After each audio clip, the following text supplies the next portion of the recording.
একটা কাচের প্লেটের উপর 3 কেজি বা তার চেয়ে বেশি ভরের কোনো বস্তু রাখলে প্লেটটা ভেঙে যায়। একটা লোহার টুকরাকে একটি লিফটের মধ্যে ওই কাচের প্লেটের উপর রাখা হলো। লিফটার ঊর্ধ্বমুখী ত্বরণ বাড়তে বাড়তে যে মুহূর্তে 245 সেন্টিমিটার পার সেকেন্ড স্কোয়ার হয় তখন প্লেটটা ভেঙে গেল। প্রশ্ন করছে লোহার টুকরাটার ভর কত ছিল।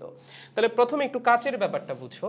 এই যে আমাদের কাচের টুকরা, তার উপর আমরা 4 কেজি ভরের বস্তু 3 কেজি ভরের বস্তু রাখলেই সেটা ভেঙে যেতেছে। তার মানে কি, কেন ভাঙবে? এই 3 কেজি ভরের বস্তু একটা বল প্রয়োগ করতেছে এই লোহার টুকরার কাচের টুকরার উপর, তার জন্যই তো ভেঙে যাবে। 3 কেজি ভরের একটা বস্তু নর্মাল অবস্থায় কতখানি বল প্রয়োগ করবে ভাই? এখানে সে বল প্রয়োগ করবে F is equals to mg পরিমাণ, তার মানে 3 ইন্টু 9.8 মানে হচ্ছে 29.4 নিউটন। কত? 29.4 নিউটন। যদি আপনি কাচের টুকরার উপরে 29.4 নিউটন অ্যাট লিস্ট প্রয়োগ করেন তাহলে কাচের টুকরা ভেঙে যাবে। এর চেয়ে বেশি বল প্রয়োগ করলে তো ভাঙবেই, অন্তত এতখানি বল প্রয়োগ করলে কি হবে? কাচের টুকরাটা ভেঙে যাবে। এখন তোমারে বলছে তুমি একটা লিফটের মধ্যে আসো, বুঝছো? এই একটা লিফট, ঠিক আছে? এই লিফটের মধ্যে কাচের টুকরাটা রাখা আছে। কি রাখা আছে? এই যে কাচের টুকরা সেটা রাখা আছে। তার মধ্যে রাখা আছে হচ্ছে একটা ছোট্ট লোহার টুকরা। সেই লোহার টুকরার ভর তো মানে বলে নাই, বলছে লোহার টুকরার ভর হচ্ছে m। ওকে, এখন এই লিফটটা উপরে উঠতেছে। উপরে উঠতে উঠতে যখন লিফটের ত্বরণ হয়েছে 245 centimetre per second square. 245 centimetre per second square মানে কি বলতো? 245 সেন্টিমিটার পার সেকেন্ড স্কোয়ার মানে হচ্ছে ভাইয়া 2.45 মিটার পার সেকেন্ড স্কোয়ার। ঠিক আছে? যেই মুহূর্তে লিফটের ত্বরণ 2.45 মিটার পার সেকেন্ড স্কোয়ার হইছে তখন না কাচের টুকরা ভেঙে গেছে। কাচের টুকরা ভেঙে গেছে মানে কি? মানে এতখানি বল কাচের টুকরার উপর কাজ করছে। কারণ এতখানি বল কাচের টুকরার উপর কাজ করলে তো সে ভেঙে যায়। সো যেই মুহূর্তে কাচের টুকরা ভাঙছে আমরা কি বুঝবো? ওই মুহূর্তে কাচের টুকরার উপর এতখানি বল কাজ করছে। এখন এ ত্বরণে উঠতেছে তোমার লিফট। এই অবস্থায় এই লোহার টুকরাটার আপাত ওজন কত বলো তো?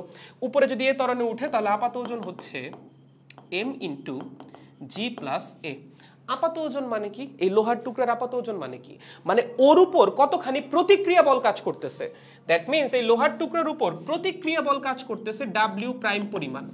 প্রতিক্রিয়া বল আসে কই থেকে? যখন তুমি ক্রিয়া বল দিবা তখনই তো প্রতিক্রিয়া বল পাবা। সো লোহার টুকরার উপর W প্রাইম পরিমাণ প্রতিক্রিয়া বল কাজ করতেছে মানে হচ্ছে এই লোহার টুকরা কাচের টুকরার উপর সমপরিমাণ একটা ক্রিয়া বল দিছিল, তার জন্যই তো এই প্রতিক্রিয়া বলটা আসছে। তার মানে এই লোহার টুকরা কাচের টুকরাটার উপর W প্রাইম পরিমাণ ক্রিয়া বল দিছিল এবং কাচের টুকরা আবার তাকে প্রতিক্রিয়া বল হিসাবে W প্রাইম পরিমাণ বল দিছে। এখন এই W প্রাইমের মান কত? W প্রাইমের মান হচ্ছে m ইন্টু জি প্লাস এ। এইটার মান কত হইলে কাচের টুকরা ভাঙবে? 29.4 হইলে। এটাই তো তোমারে বলছে যখন লিফটের ত্বরণ 2.45 হয়ে গেছে বা 2.45 মিটার পার সেকেন্ড স্কোয়ার হয়ে গেছে তখন কাচের টুকরাটা ভেঙে গেছে। মানে হচ্ছে এই অবস্থায় এই যে লোহার টুকরাটা আছে সে এই কাচের উপর 29.4 নিউটন বল প্রয়োগ করছে। যখন লিফটের ত্বরণ 2.45 তখন এই লোহার টুকরাটা কি করছে? কাচের উপর 29.4 নিউটন বল প্রয়োগ করছে, তার জন্যই কাচের টুকরাটা ভেঙে গেছে। আদারওয়াইজ তো ভাঙতো না। এর চেয়ে কম বল প্রয়োগ করলে কি ভাঙবে বলো? অবশ্যই না।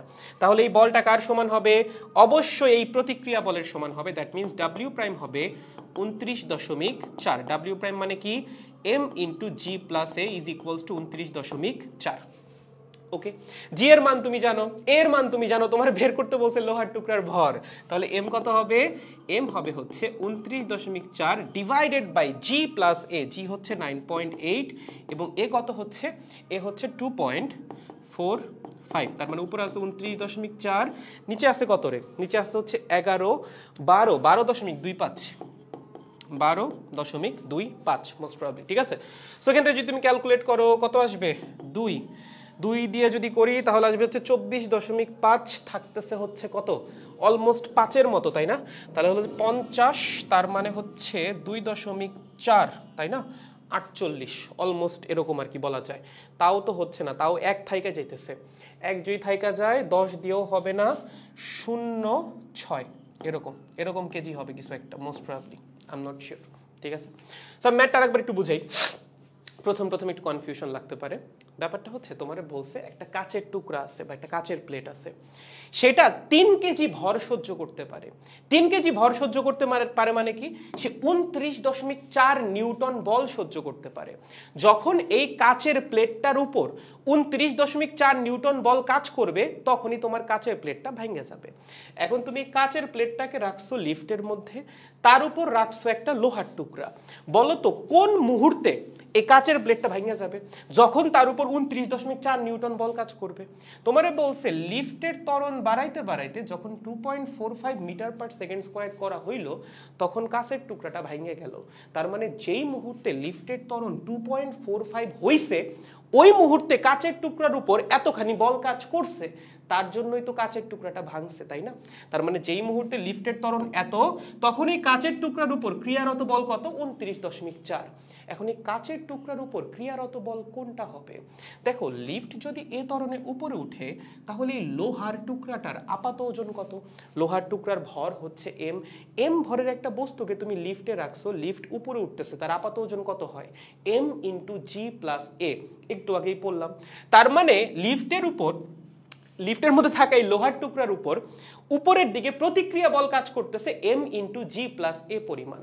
আপাত ওজন আর প্রতিক্রিয়া বল তো একই কথা। এখন এই প্রতিক্রিয়া বল আসবে কই থেকে?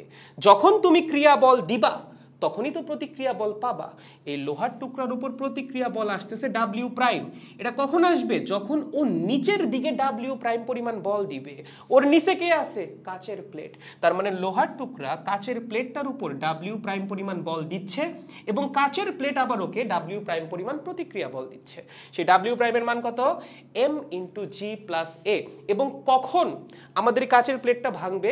যখন এই প্রতিক্রিয়া বলের মান অথবা লোহা কর্তৃক কাচের প্লেটের উপর দেওয়া ক্রিয়া বলের মান 29.4 নিউটন হবে। তার মানে এম ইন্টু জি প্লাস এর মান হইতে হবে 29.4। যেই মুহূর্তে এটা হবে, সেই মুহূর্তে কাচের টুকরাটা ভেঙে যাবে। সো এখান থেকে আমরা জাস্ট এম এর মানটা বের করছি, কারণ বাকি সব মান তো দেওয়াই আছে। একটু ক্যালকুলেট করি, তারও কত আসে? 29.4 ডিভাইডেড বাই 12.25। আয় হায়, হ্যাঁ 2.4 বা 2.406। আমার একটা 06 বেশি আসলো কেন? মনে হয় কোথাও একটা ভুল করছি। হ্যাঁ, এটা 2.4 হবে, দুঃখিত। 2.4 কেজি। দেখো অ্যান্সার মিলছে কিনা, বুঝছো কিনা?